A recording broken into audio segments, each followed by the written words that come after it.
So I was like, it was definitely different from Toronto. And then we continued on out Highway 90 to a small little town called Angus. Yeah. And that's actually, been living in Angus since 1989, and then finally migrated to Barrie as an adult. Yep. Both have grown like crazy. Yeah, in the mid-90s, late 90s, and just have never left. I love it. Cool. So where did you go to school? Did you go to school in Toronto or in Barrie?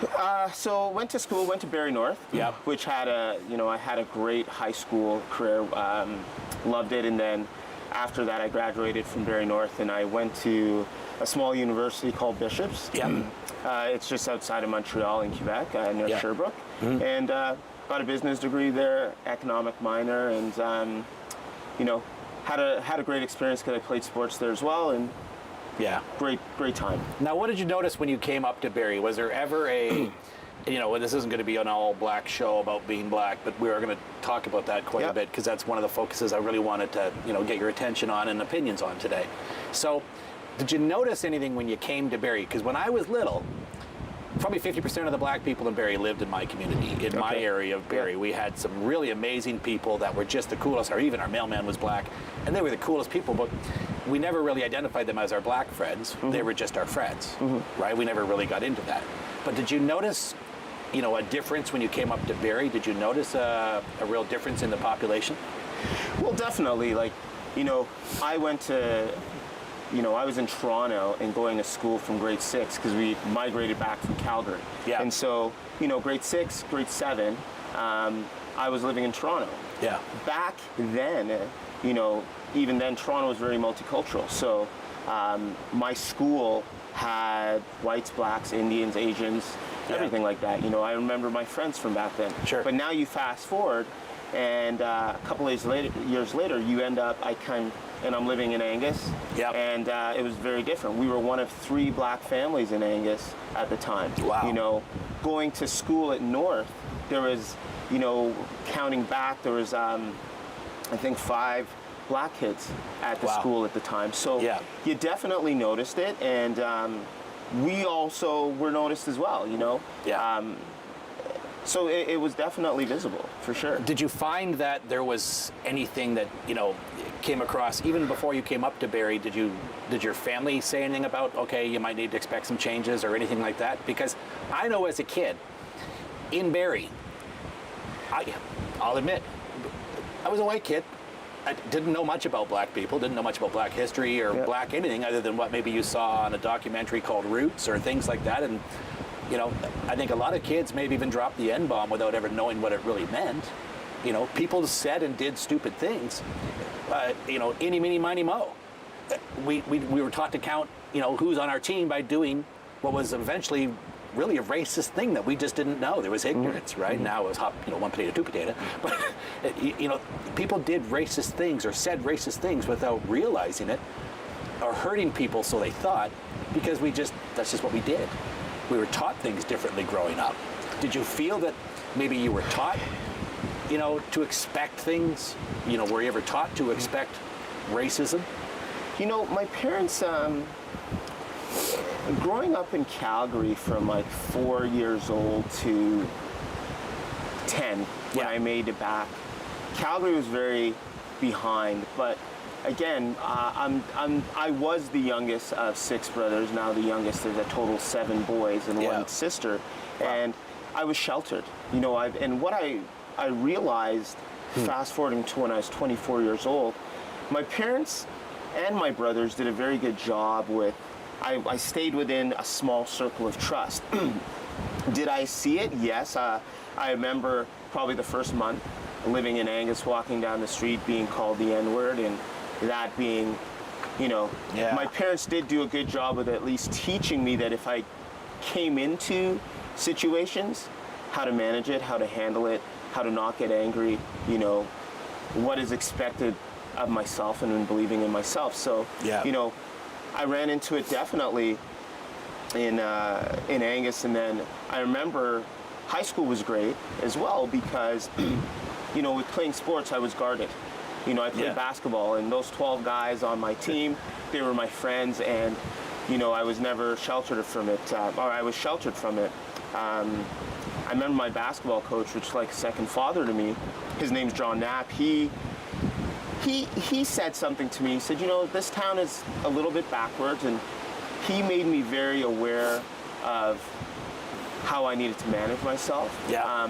But he was great at allowing me to understand that I was black as well, but that he didn't really see color. He saw me as a person. And that's great. Yeah. Now, and that's sort of a funny thing that it kind of goes both ways.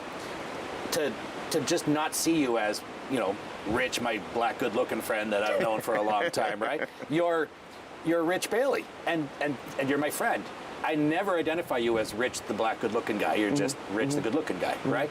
So, and dynamic entrepreneur type, right? You're Rich. Is it wrong for me to say I don't recognize you as black, or am I supposed to recognize you as black? Because I think people who say that they're colorblind are missing the point. We should see our other colors and see the other diversities, but embrace it and respect it, not make it, a wall between us. I think everyone sees color. Well, we all do. We all Yeah. see color. We have eyes.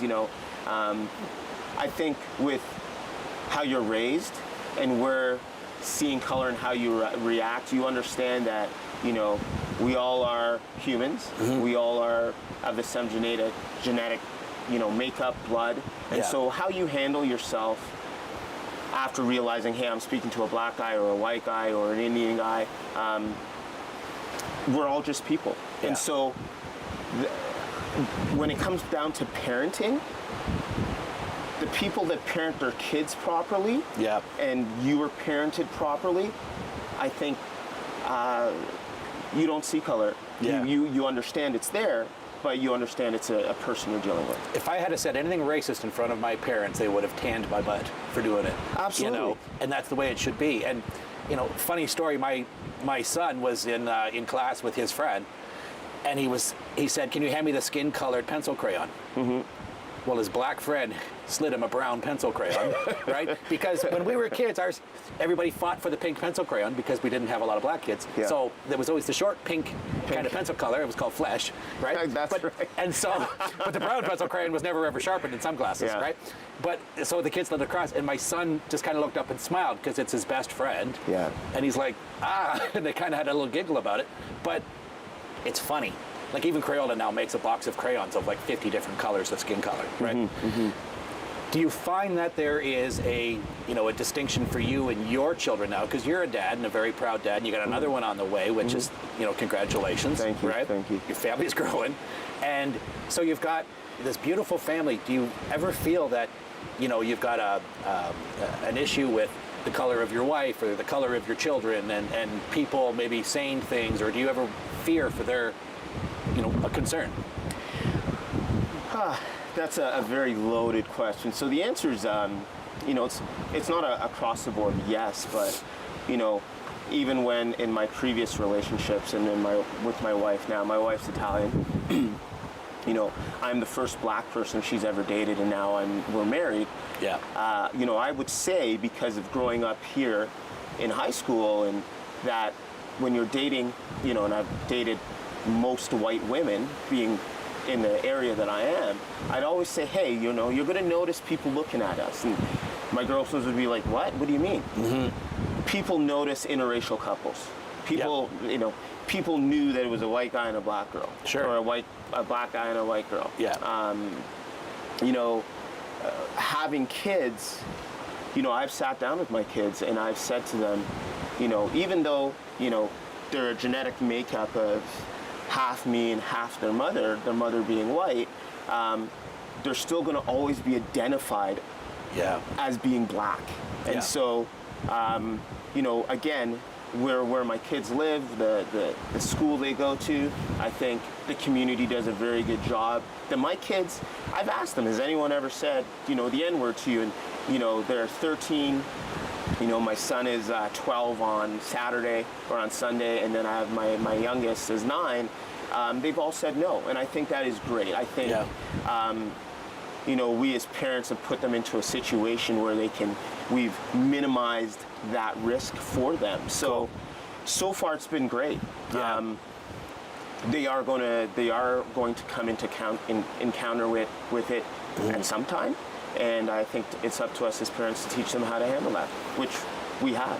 Yeah, and that takes strength and diversity, and honestly, I can see the concern, and it's unfortunate that there should ever be that concern. But again, the world is the world, right? I've noticed at times people will say, how concerned they are, or how, oh, we support you.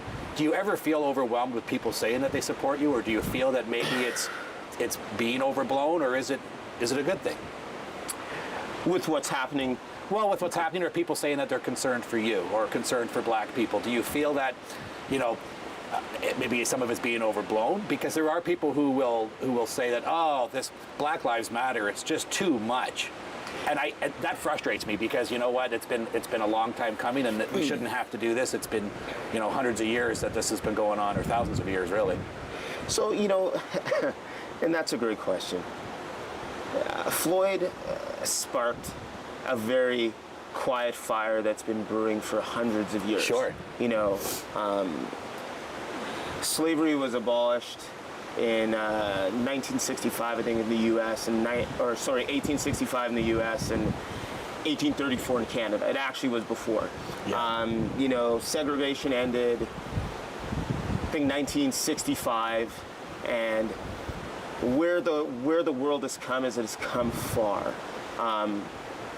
It's still, you're talking to a guy that has had many ups and many downs. Well, you've been an entrepreneur for a long time. You can always listen. I could be the guy that has a chip on the shoulder that says it's based on color. Yeah. Do I think what's going on is important? Yes. You look at Martin Luther King. He died in 1968, but he always.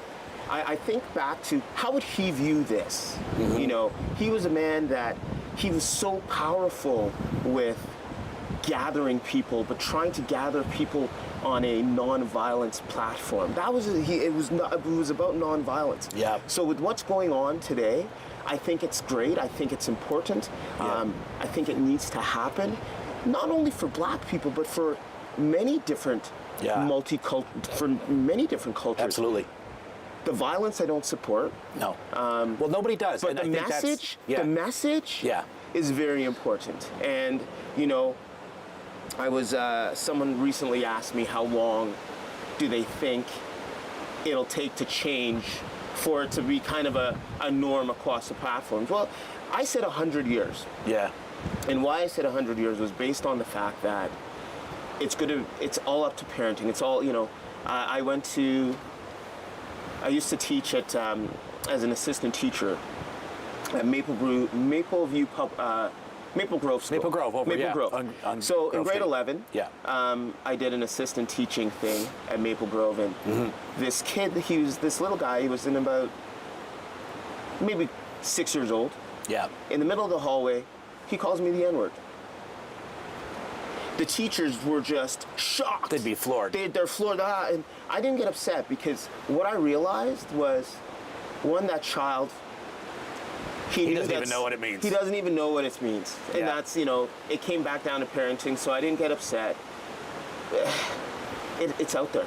I think it's good to what is happening, for everyone to realize that there needs to be a change. There needs to be a different way to start educating our friends, our families, the kids that we are raising, our friends. I've had people reach out to me saying, hey, you know what, I didn't realize this.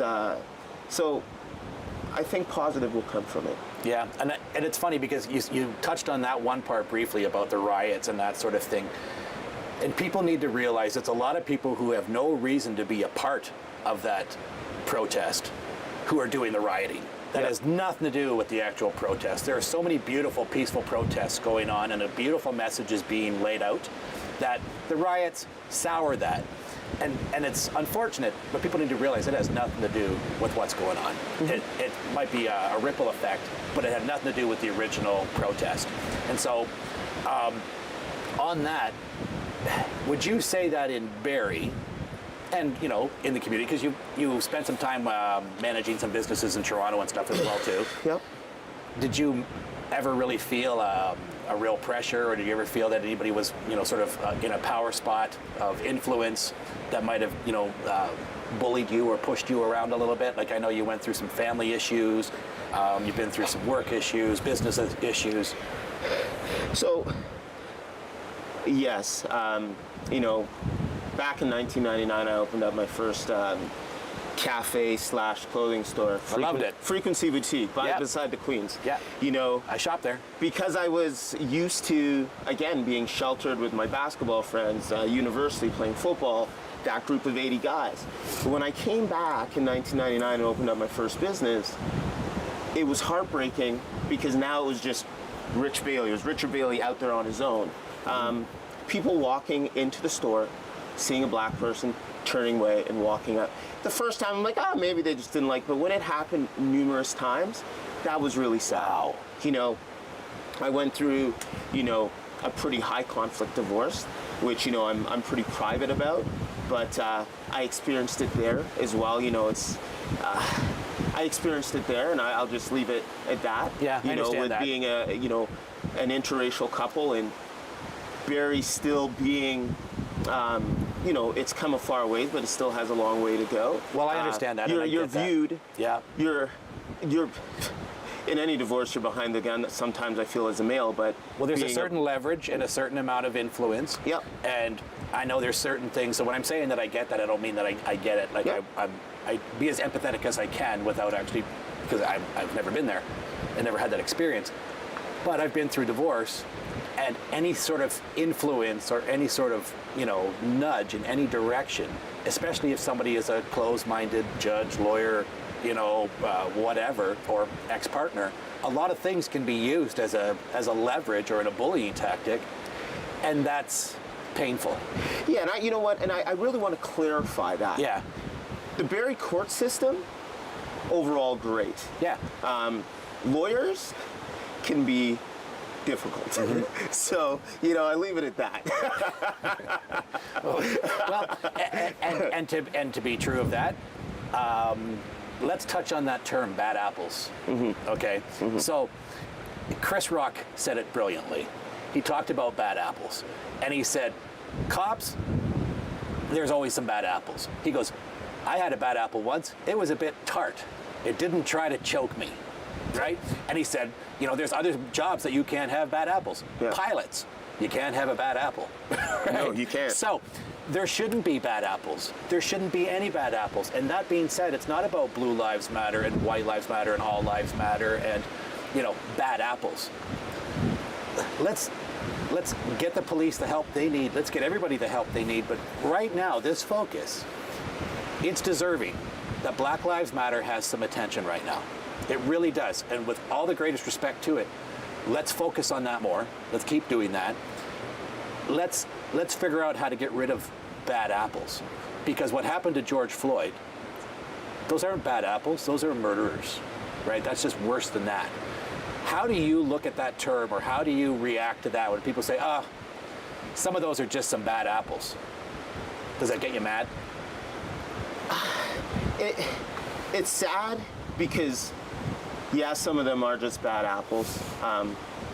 If you turn that around and you say, okay, well, the rioting, it's sending a bad message. Well, it's just some bad apples that are doing things they're not supposed to. Yeah. Do I think there's, prior to me getting into the hospitality industry in Toronto, I was going through to be a police officer. I think that I would have been, I was going through to, I made it to the final stage of getting onto Metro in Toronto. Mm-hmm. There are bad apples.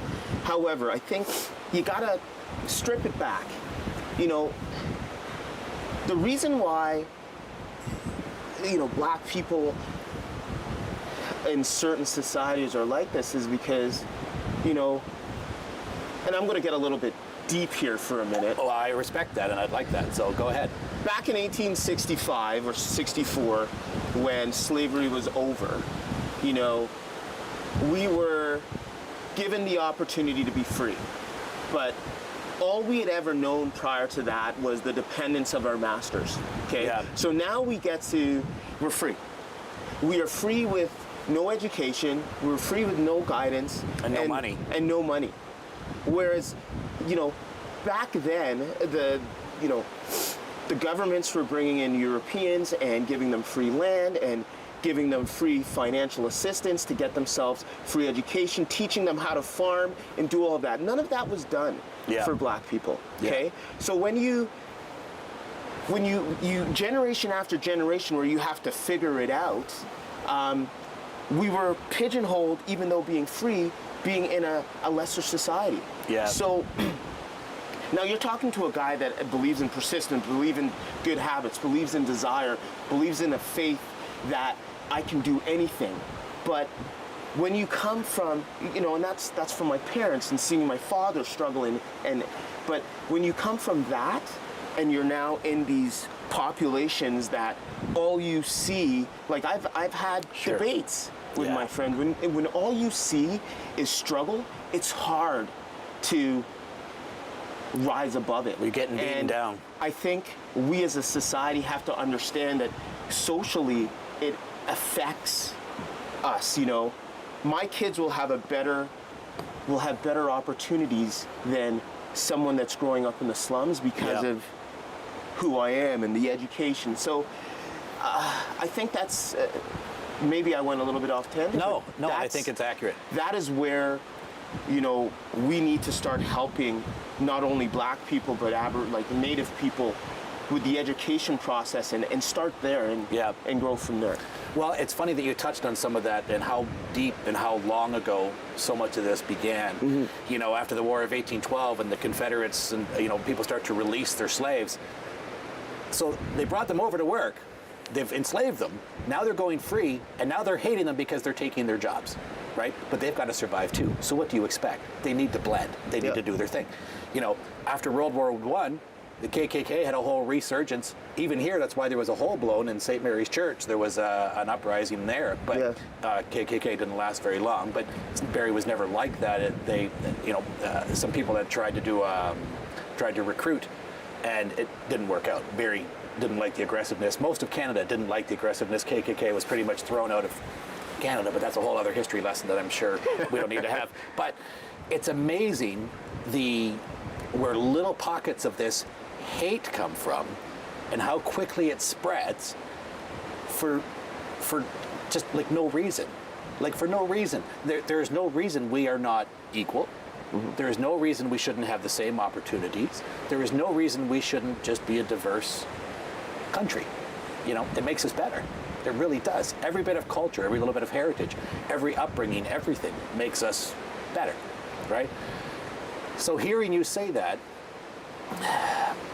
part of me knows that. Mm-hmm. Part of me knows that you have had these issues. Part of me knows that many black men and black women and black children and black whatever have gone through this. And a lot of people, and as a white man, I'm going to tell you right now that I recognize it and I respect it, and I'm sorry that you've gone through this and that every black person that has had these struggles has gone through this. I'm sorry. And that is, I wish more people would just recognize it and acknowledge it and go forward. Mm-hmm. Because we should. But if I see one more silly post about how the Blue Lives Matter and All Lives Matter, like I said, right now this is about something that needs to be taken care of, mm-hmm. right?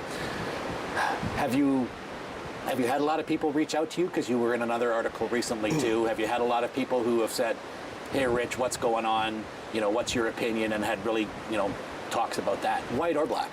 Yeah, I have. Through Facebook, a few friends from high school connected with me, and one just said, they gave their opinions on the articles and said, "Wow, you look at me or you speak to me, like I said, I'm not one to hold a grudge or to have a chip on my shoulder, but I have went through things. I think you get used to it." Yeah. People have said, reached out and said hello and just words of encouragement, and yeah, it's been very supporting. And doing that article was difficult for me because even sitting here with you, I'm a pretty private guy, so what we're discussing, mostly I will speak behind closed doors, but I think a voice needs to be heard. I think it's great what you're doing. It's great what you're doing. And thank you for sharing. I'm very thankful, for all what I've had, and personally, I've had many of downs and I've had ups as well, and so I don't try to use my color as a crutch.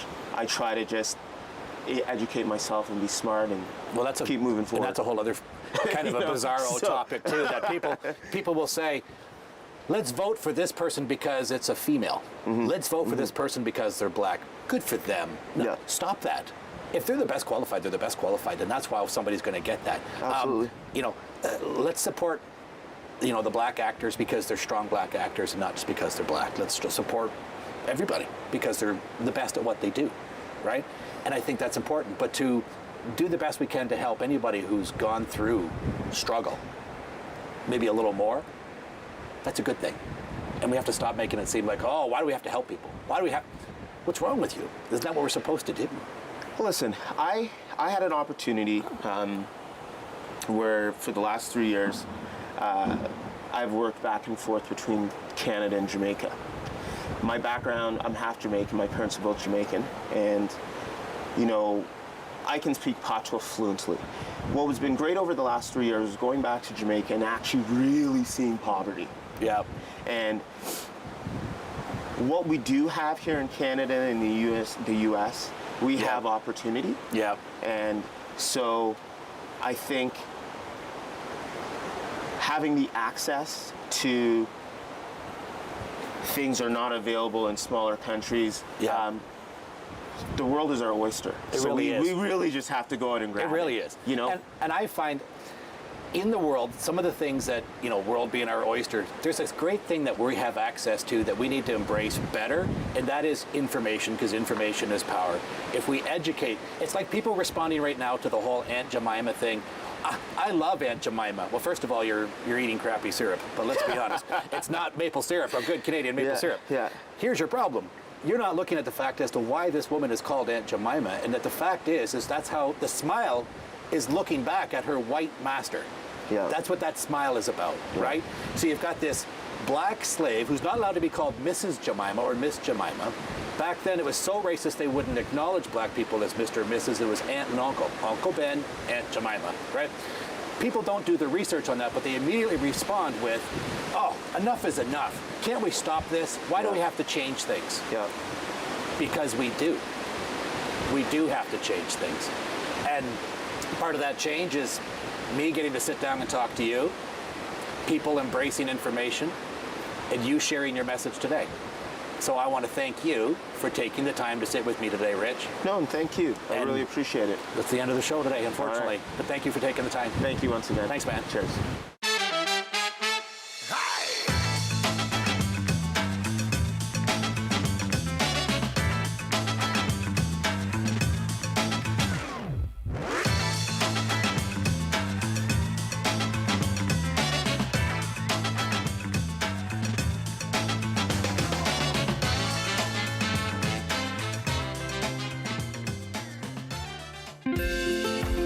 Call the Rogers TV viewer response line, email us, or connect with us on social media.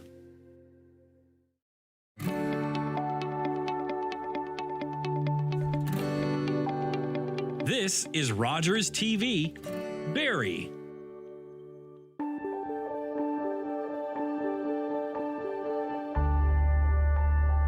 You're watching Rogers TV, Barrie.